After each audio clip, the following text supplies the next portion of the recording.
Hablemos de la parte 2 sobre cómo escuchar música según yo, según el método personal que he desarrollado en los últimos años, que no tiene ninguna base científica comprobable. Pero bueno, todos sabemos que mi tesis de vida es no tengo pruebas ni dudas, así que aquí estoy. La vez pasada hablamos sobre cómo educar a tu algoritmo, cómo sacarle el provecho máximo a mi plataforma favorita para consumir música, que es Spotify, cómo conseguir nueva música, cómo darle la información correcta, qué cosas hacer, qué cosas no hacer, qué hábitos tengo yo. Y bueno, si no has escuchado ese episodio, te invito a que vayas a escucharlo. Si es algo que te interesa y eres de esas personas que dice estoy aburrido de que siempre escuchar las mismas canciones de hace 37 años, pues bueno, esto es perfecto para ti. Si quieres saber cómo descubrir nuevas canciones, nuevos artistas, o si eres de esas personas que quiere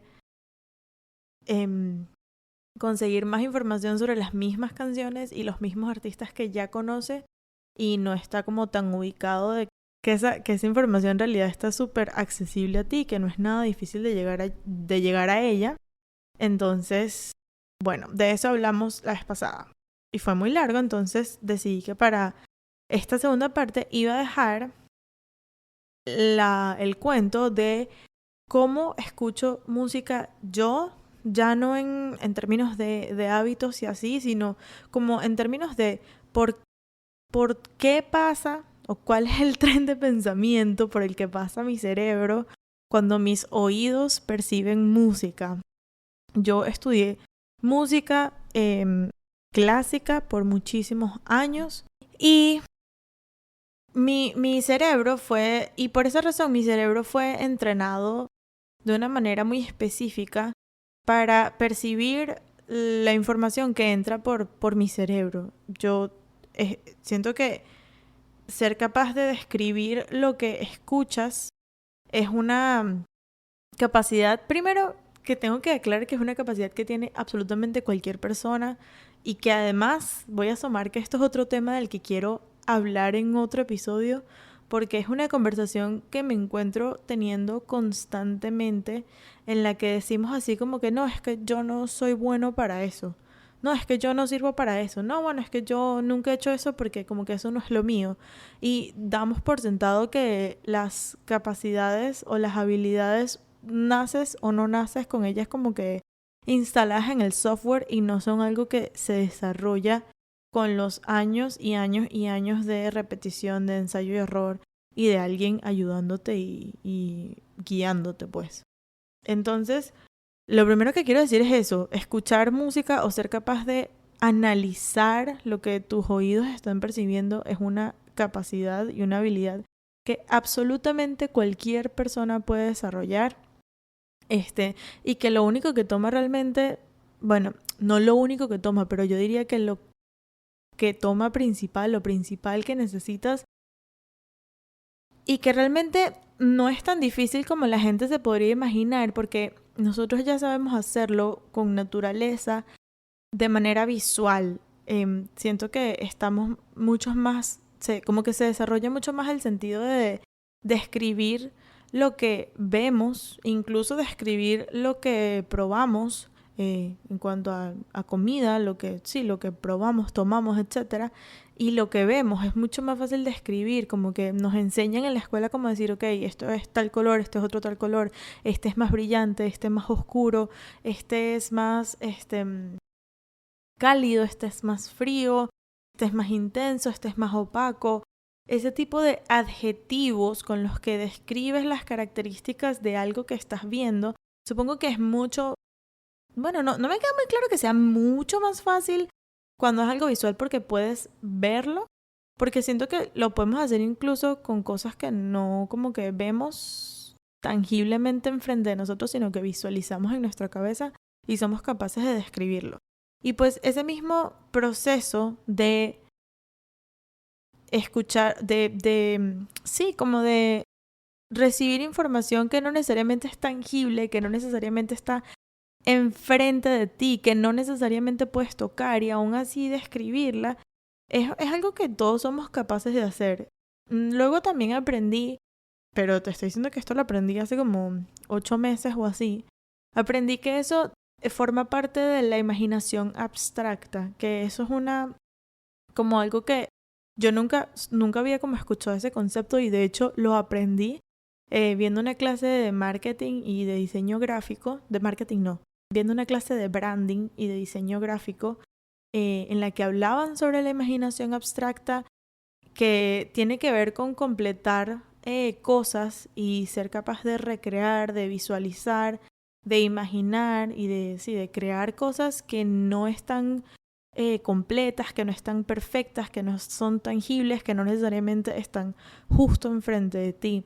Yo siento que la imaginación abstracta es parte de la creatividad en general, es parte siento que al hablar de creatividad la gente cree que está solo linkeado o que está directamente relacionado con los artistas y así, pero la verdad es que para ser creativo, pero la verdad es que la creatividad se puede desarrollar en cualquier industria, en cualquier profesión, en cualquier ámbito.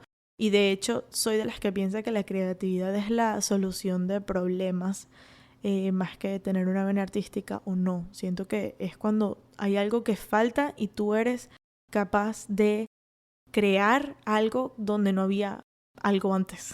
Estoy como pensándolo en inglés, pero perdonen cuando hago esas cosas, pero sí, es como cuando eres capaz de producir una cosa que antes no estaba. Entonces, eso es un poco, siento que esas características y esas cualidades están mucho más relacionadas o están íntimamente relacionadas con el mismo proceso que pasa en tu cerebro, o que al menos pasa en el mío, cuando analizo música. Si se fijan en la palabra analizar, es como cuando puedes observar algo y dar comentarios, decir lo que piensas a partir de la información que recibiste, dar feedback, describir, etc. Eso es analizar. Entonces, bueno, dicho todo esa tesis, ese ranteo sobre para quién es y qué necesitas, quiero ya hablar de una manera mucho más específica cuáles son como los elementos a los que yo le presto atención. Es decir, cuáles son esas propiedades que tiene el sonido o sí, esos elementos que componen lo que sea que la canción que sea que estemos escuchando y qué es lo primero a lo que yo le presto atención. Entonces, yo lo puse en una lista y siento que este sería como el orden de prioridad. Es decir, suena una canción, no importa la canción que sea. Los pollitos dicen pío, pío, pío. Entonces empieza a sonar la canción y mi cerebro, yo, Michelle Gabriela Rivera Silva, lo primero a lo que le presto atención es al ritmo. No voy a ponerme acá con una clase de teoría y solfeo, o de lenguaje musical, pero sí siento que es muy importante aprender siento que es algo demasiado básico además y que no tienes que ser músico para que te sirva saber estos conceptos, pero siento que todas las personas en el mundo, y siento que en la escuela nos deberían demasiado enseñar, siento que en la escuela nos deberían enseñar muchísimo más las propiedades del sonido, que ya les voy a decir cuáles son.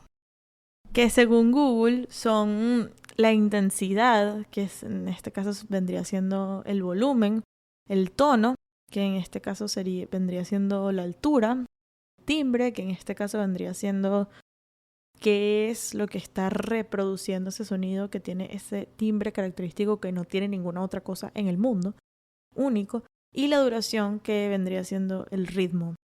Entonces, lo primero a lo que yo le presto atención es al ritmo. Claro, cuando dices el ritmo puedes pensar en figuras rítmicas, que es como lo micro, pero yo lo llevo a lo macro, que es como cuál es la medida del compás. Si suenan los pollitos dicen, automáticamente mi cerebro lo primero que dice es, ok, esto es un compás de 4/4, lo más probable.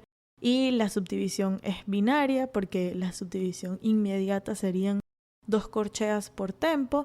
Y la velocidad es pues depende de la versión que estés escuchando. Si fuese como los pollitos dicen pío, pío, pío cuando tienen hambre, cuando tienen frío, yo diría, bueno, no está tan rápida.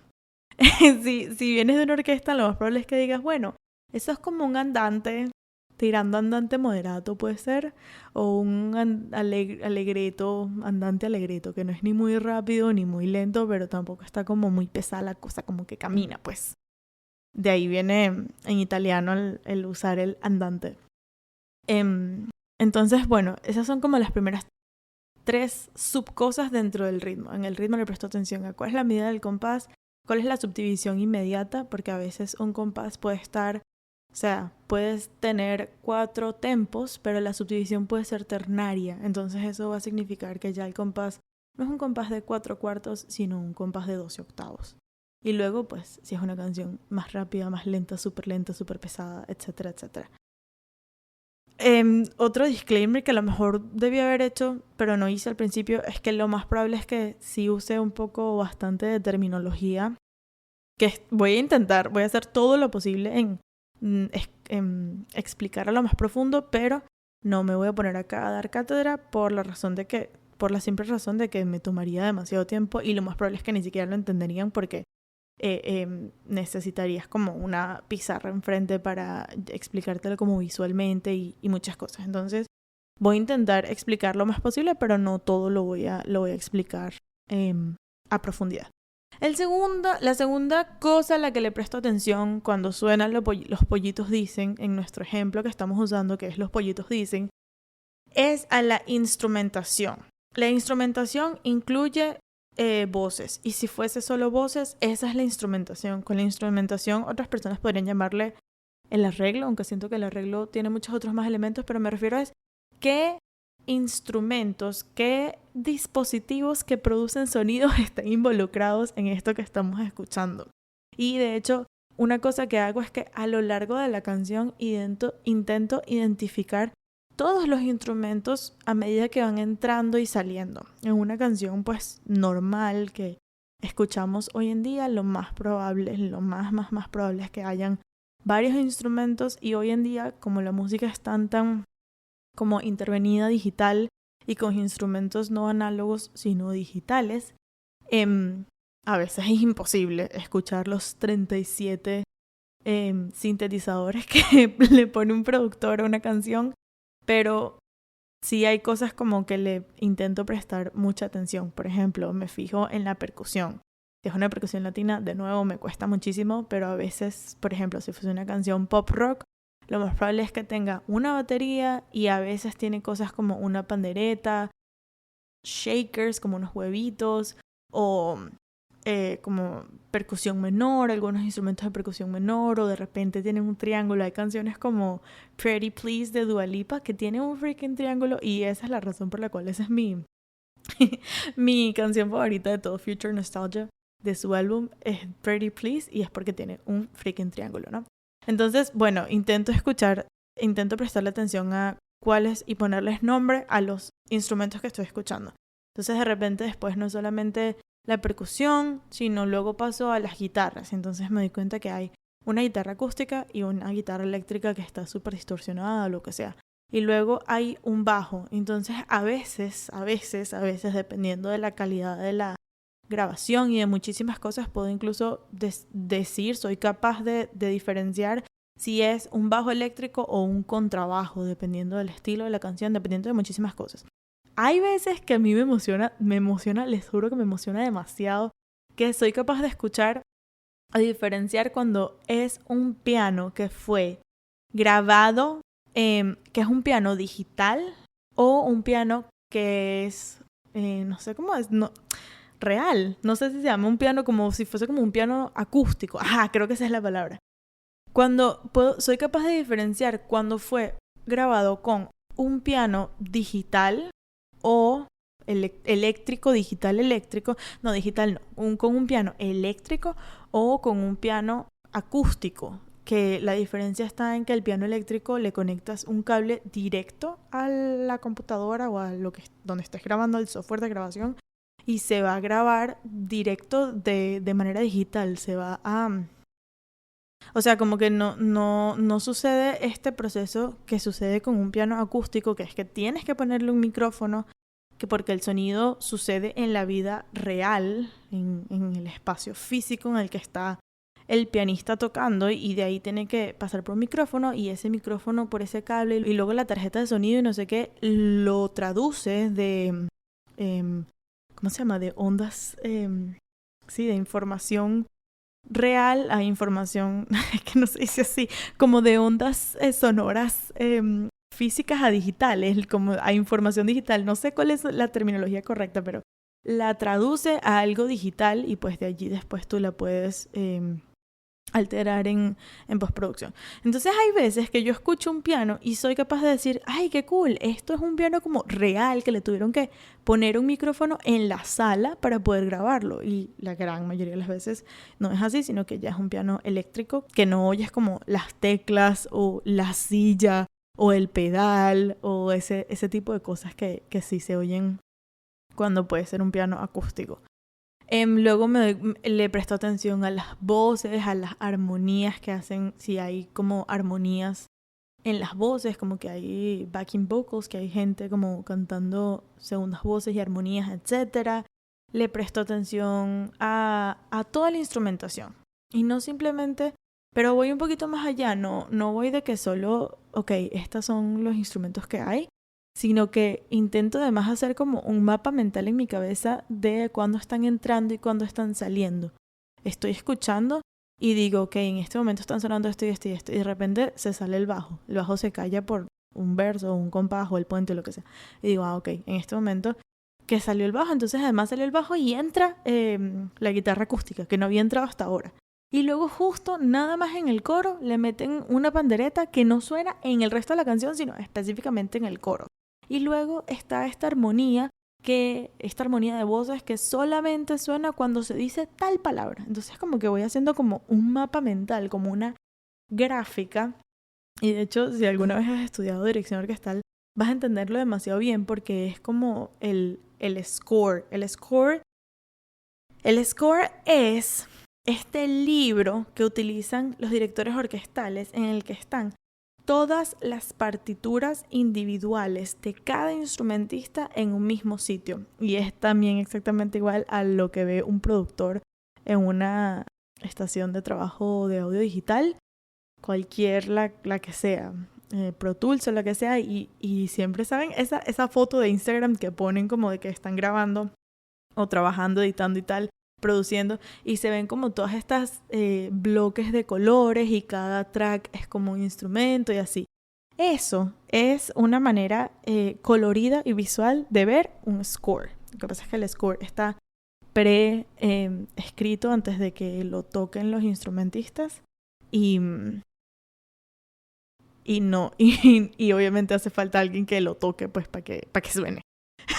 A diferencia de Pro Tools o algo así, ¿no?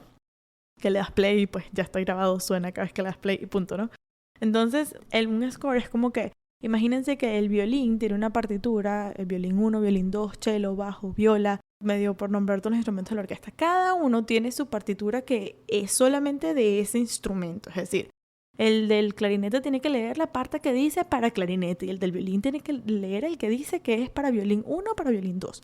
Entonces luego está el score, que es la partitura del director orquestal en el que están todas las partes engranadas como una sola gran partitura. Entonces tú en ese score puedes como de manera mucho más visual y de hecho puedes ver, como acabo de decir, estoy siendo redundante, puedes ver de manera visual algo que no ha sonado porque puedes como que ver cuándo entra quién y cuándo sale quién y así. Entonces no sé si por ese mismo entrenamiento de que yo estudié 3 semestres de dirección orquestal y que también lo hacía, y que de hecho es algo que ya yo hacía mentalmente antes de estudiar dirección orquestal y fue una de las razones por las cuales decidí que quería estudiar eso y que me llevó a tomar esa decisión. Yo le prestaba mucho atención a cuando entraba quién y lo anotaba. Yo anotaba, aquí entran los violines, aquí nosotros tocamos con tal instrumento y así, ¿no? Entonces Yo ahora, hoy en día, cada vez que escucho una canción, a veces está sucediendo como una mini construcción en vivo de un score mental en el que yo me voy haciendo como un diagrama o como un gráfico de barras en el que veo cuándo va entrando cuál instrumento y etcétera, y etcétera. Lo tercero a lo que le presto atención definitivamente es la letra, el tema del que se trate, la historia. Incluso cuando es algo que no tiene letra, muchas veces puedes incluso saber la historia, puedes saber la temática por el título o por...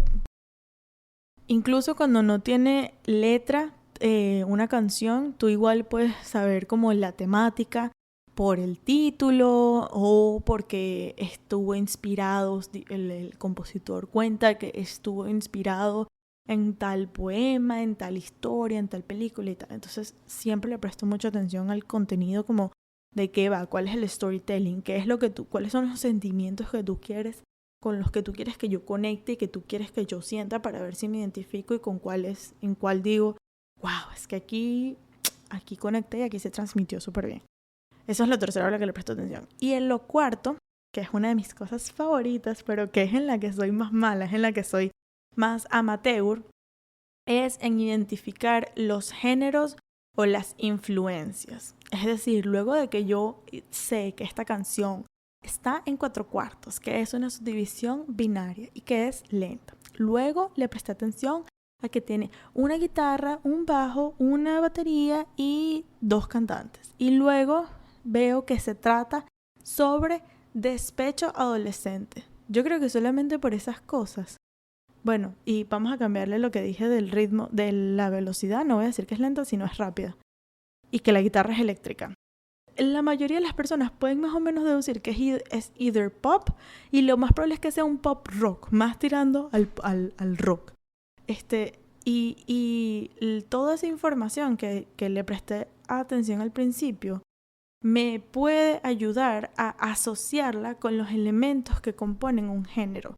Obviamente hoy en día los géneros casi que ni existen, son todo en el mundo es fusión ya y además hay como también una onda con la que yo honestamente no estoy tan de acuerdo de no encasillarse y que las etiquetas son malas y no sé qué.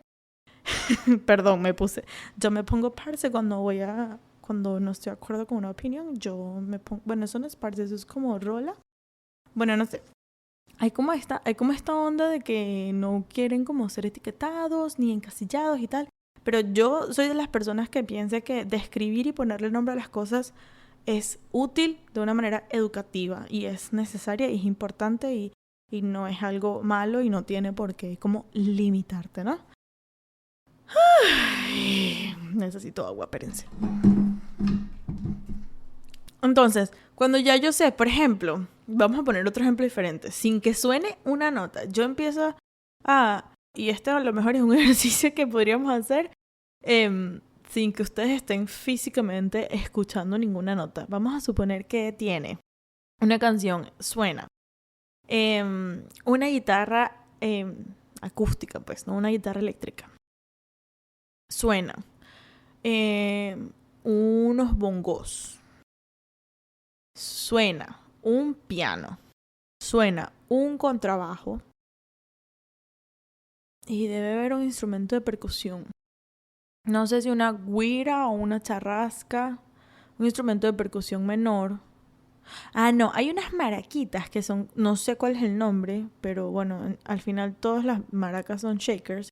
Pero son como unas maracas que son específicamente como más chiquitas y más flaquitas. Bueno, solamente con que eso suene y que yo te diga que está en 3/4 y te diga que es un andante, o sea que es como velocidad media tirando a más lenta y que tiene un solo cantante y que la letra se trata sobre amor y está inspirada como en un poema, en una historia de 2 gente que no puede estar junta porque el destino, las clases sociales o así. Yo siento que es bastante obvio que podemos decir que lo más probable es que sea un bolero. Entonces, por eso digo que toda esa información a la que le prestamos atención, los primeros 3 pasos a los que les presto atención, me ayuda a asociar esos elementos con algún género o con alguna influencia específica. Y eso es como lo más básico. Yo sé que suena como a lot, suena como muchísimo, pero bueno, después de tantos años teniendo este proceso mental, para mí es como, de hecho es algo que no decido ni hago conscientemente, simplemente sucede. Pero bueno, las veces que alguien como se ha acercado a mí, me ha dicho como, quiero escuchar canciones como escuchas tú y quiero tener esa apreciación y quiero tener esa aproximación a una canción, eso es como el tren de pensamiento por el que lo llevo. Le digo, bueno, así funciono yo, así funciona mi cerebro. Y es muy cool porque es de ese tipo de como de habilidades que luego de que aprendes y empiezas a desarrollar, no puedes como dejar de hacerlas.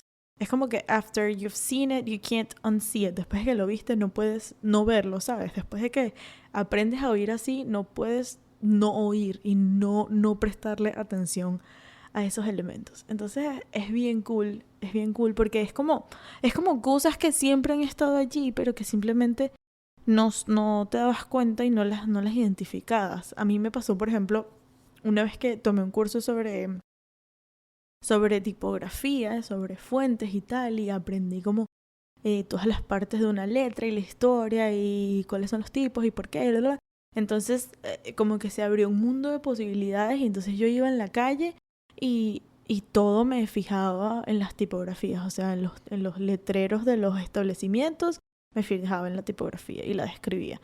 En las películas, en las canciones, en mi celular, cada vez que alguien montaba una foto, una imagen, hacía un diseño gráfico, o sea, todo me empezaba a fijar en la tipografía y entendía de dónde venía y por qué tenía sentido bajo ese contexto y todo es cómo estaba alterada y, o sea, todo eso es demasiado cool. Yo también siempre lo comparo como cuando pruebas un sabor nuevo y le pones nombre, como que cuando sabes a cómo sabe el ajo. Y lo más probable es que tú has comido ajo toda tu vida, pero no sabías, nunca como que lo habías probado solo y no sabías que el ajo se llamaba ajo y que sabía así, que ese sabor te correspondía a un nombre. Entonces después de que de que tú probaste el ajo, entonces ahora cada vez que pruebes los mismos platos que ya has probado antes, vas a ser capaz de decir, wow, esto tiene ajo, qué cool. Y es como que ya no puedes no saberlo, no puedes no saborear y no identificar y buscar la información en tu biblioteca mental de información, pues. Válganme la redundancia aparte de 385,000. Eso es como lo más básico que hago. Ahora, luego viene como una segunda parte, como un segundo proceso, por el que paso, como la segunda parte de la segunda parte.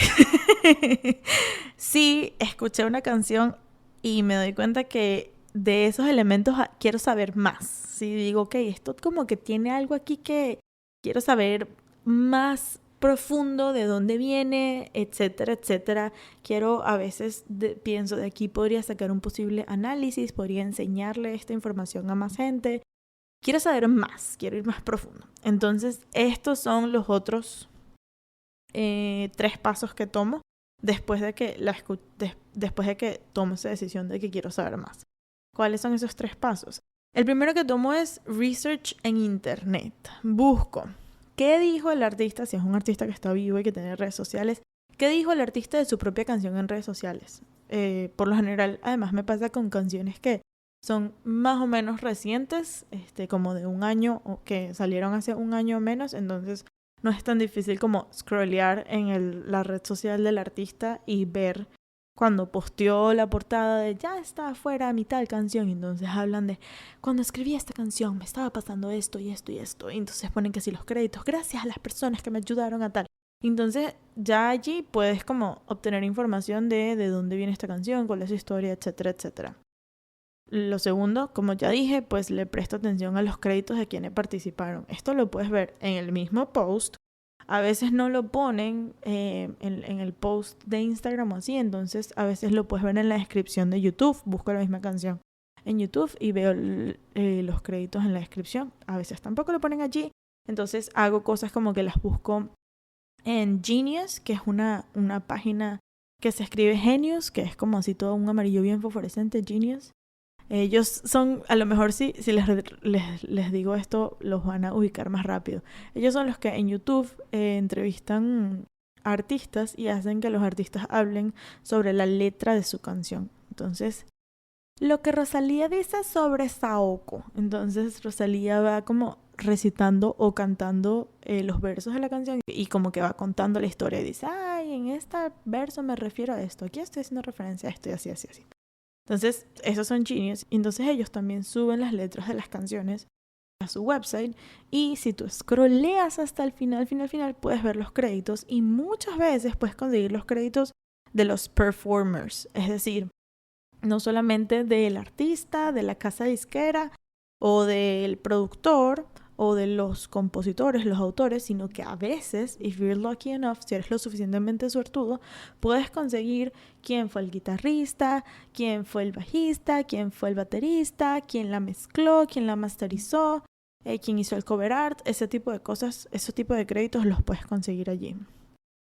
Y lo tercero que hago de research en internet es ver qué han dicho otras personas de esta misma canción. Si es un artista grande como Rosalía o Zetangana o así, va a ser bastante fácil conseguir que van a haber muchísimos youtubers, muchísimos podcasters, van a haber artículos de blogs o reseñas de revistas tipo de Rolling Stones, de Billboard, ese tipo de cosas, o influencers o creadores de contenido sobre música que hagan reviews y así, que van a estar hablando sobre eso.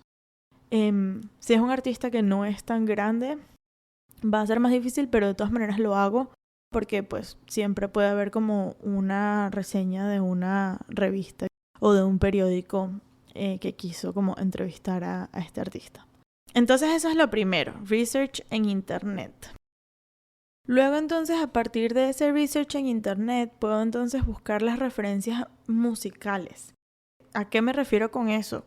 Me refiero a las canciones en las que se inspiró este artista o que fueron referencia para este artista o para este compositor al momento de componer, de crear esta canción. O para el productor al momento de producir esta canción. Por lo general el artista está involucrado en casi todos esos procesos, entonces a veces puede ser bastante fácil conseguir esa información. Por ejemplo, ¿dónde buscar esa información? Muchísimas veces los mismos artistas van a crear una playlist que vas a poder conseguir dentro de su perfil de Spotify y por lo general las van a llamar referencias de tal canción. Eso es súper típico y yo amo los artistas que hacen eso y la ponen como playlist destacada. A veces es tan fácil como entrar en el perfil de Spotify del artista. Por poner un ejemplo, la primera artista que se me viene a la mente porque es la que conozco que como que más lo hace y que me encanta cuando lo hace es Nani. Nani la que canta. Nani hace una playlist fijo por canción y ella la pone como destacada. Tú entras en su perfil de Spotify, scrolleas hacia abajo y va a decir como playlist destacada. Entonces dice referencias de mantra. Entonces tú le das clic y entonces ahí tú vas a ver las 10, 15, 17, 21 canciones que para ella fueron referencia al momento de escribirla, al momento de mandar la producción, de hacer el video, etcétera, etcétera. Ahora, muchas veces los artistas no te van a ofrecer esa playlist, no pasa nada. Entonces lo que yo hago es que creo la mía propia. ¿Cómo hago eso? Escucho una canción y empiezo a analizar los elementos que utiliza, empiezo a analizar la manera en la que mezcla y combina los recursos y de dónde siento que podría venir esas influencias, que otras canciones he escuchado antes que hagan cosas en común, que lo utilicen de esa misma manera, que sienta que se parecen, que sienta que tenga una melodía parecida, etcétera, etcétera. Y la tercera cosa que hago para conseguir referencias musicales es consultar a mis amigos de confianza. Yo tengo amigos que ya ellos saben que yo cada vez que necesito este tipo de cosas les escribo y les digo, por ejemplo, uno de los amigos con el que más hago esto es Rubén. Y él sabe que yo O sea, obviamente hablamos de vez en cuando, tipo, para saber cómo estamos y así, pero por lo general le voy a escribir que sí, mínimo una vez al mes de que, Rubén, escucha esta canción y dime qué oyes. Entonces él la escucha y me dice, ay, yo oigo como que una gaita de no sé dónde. Ay, yo oigo como que un joropo de no sé dónde. Ay, yo oigo como que un canto gitano del año no sé qué, que lo trajeron los portugueses a Cataluña. Bueno, no, en Cataluña no hay gitanos, pero X, estoy diciendo estupideces. El punto es que tengo ese tipo de amigos como Rubén, tengo otros en los que yo le mando una canción y ellos como que me dan feedback. Y son demasiado útiles y los amo y literalmente no sé qué haría sin ellos. Otra persona con la que hago eso es con mi hermano, pero con mi hermano es demasiado más cool porque soy de las que siéntate en el mueble y no te paras hasta que escuchas esta canción. Así que así con una pistola en la cabeza, una cosa así. Entonces a mi hermano también le pongo unas canciones y quiero que él me diga qué escucha, dónde lo ha escuchado, porque siempre me van a traer referencias e información que a lo mejor yo no tengo. Lo hago también con mi papá, lo hago por el mismo Instagram, a veces como que pongo un pedacito y pregunto, dejo una cajita de preguntas. ¿Qué escuchan ustedes? ¿De dónde? Siento que aquí hay una referencia, pero ¿de dónde viene? No sé dónde viene. Entonces, bueno. Ahora, tercer y último paso. Toda esa como información que hasta ahora he recopilado en mi cabeza, como dije, esto es para cuando ya como que quiero preparar un análisis o quiero dejar esto por escrito, quiero hacer algo con esa investigación de esa canción. Me voy a mi mejor amigo, sin el cual no podría hacer nada en la vida, que es Google Documents, documentos de Google, y creo un documento nuevo y le pongo allí el título de la canción y entonces empiezo a agrupar por escrito toda la información que recopilé. Agrupo los quotes o las reseñas o los artículos que conseguí o las cosas que dijo el mismo artista sobre en qué se influenció, qué géneros son referencia, etcétera. Anoto los créditos, lo que conseguí, anoto no sé quién fue el productor, no sé quién fue el escritor, no sé quién trabajó en el mix and master. Lo que consigo, allí lo anoto. Y anoto todos los instrumentos que yo identifiqué que se usaron. Es decir, esta canción tiene una guitarra, tiene un bajo, una batería, tal. Todos los instrumentos que yo logré identificar. Y después de eso hago como una estructura de cómo voy a analizar. Yo siempre voy, y creo que eso también lo aprendí de estudiar música clásica, yo voy por orden, yo voy por forma, yo voy por estructura. Es decir, yo pongo intro, estrofa, coro, puente y outro, que son el 99.9% de las estructuras de las canciones que conocemos hoy en día, como la forma sonata del pop o de las canciones que nosotros conocemos hoy en día. Entonces, pongo las partes de la canción y luego voy escribiendo. Esto lo hago en simultáneo que escucho la canción. Voy escuchando la canción y anoto. En el segundo 0.50 y pico escuché que entró o salió este instrumento. Y eso me lleva a una referencia de una canción de Alejandro Sanz tal. Entonces pongo el minuto, la descripción y si hay una referencia, la referencia. Entonces, de ese documento de Google es que yo me apoyo cuando voy a hacer un análisis de una canción. Obviamente no siempre hago como que todo así por escrito, eso me pasa cuando es así como que más profundo, cuando son más de una canción o así. Pero últimamente sí estoy utilizando muchísimo más este método. Muchas veces no es así como todo en orden como lo estoy diciendo, porque a veces pasa que, como les conté en la primera parte de cómo escuchar música según yo, a veces escucho una canción y no es hasta años después que siento que ya recopilé toda la información que necesitaba para hablar sobre ella y que como que ya di con la información que quiero agrupar y que quiero relacionar. A veces no es así como que todo pasa en orden cronológico como tan rápido así pues. Y 100% que me toma días. Sí, es como así tan profundo como esta que acabo de explicar. Esta estructura la he hecho para, por ejemplo, cuando analicé y hablé sobre el álbum del madrileño de Zetangana. Lo he hecho para todas las canciones que he hablado de Nani. 100% lo hice para el álbum de Stromae, de Multitude. Lo he hecho para parte de canciones de Lagos, etcétera, etcétera. Entonces, bueno, fui desde lo más básico hasta lo más profundo de cómo escucho una canción yo. ¿Cuál es el tren de pensamiento de cuando llega información sonora a mis cerebros cuando escucho una canción?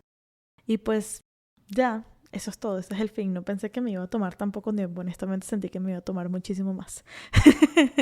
Creo que lo último que les quiero pedir es que si coinciden con alguno de los pasos, escríbanme por Instagram o escríbanme por Twitter o mándenme un email. La verdad es que honestamente esa es la manera más rápida de que te conteste y que me consigas es por email. Mándame un email a dramaismycardio1@gmail.com sobre cuál es tu estructura y tu manera de percibir música, si alguna vez habías pensado en alguna de las cosas que dije, y si sí, pues cómo lo haces tú, cuál es el orden, y si no, pues cuéntame si te pareció que tiene sentido, te pareció que fue una locura, o te pareció que lo quieres empezar a intentar. Así que eso es todo. Bye.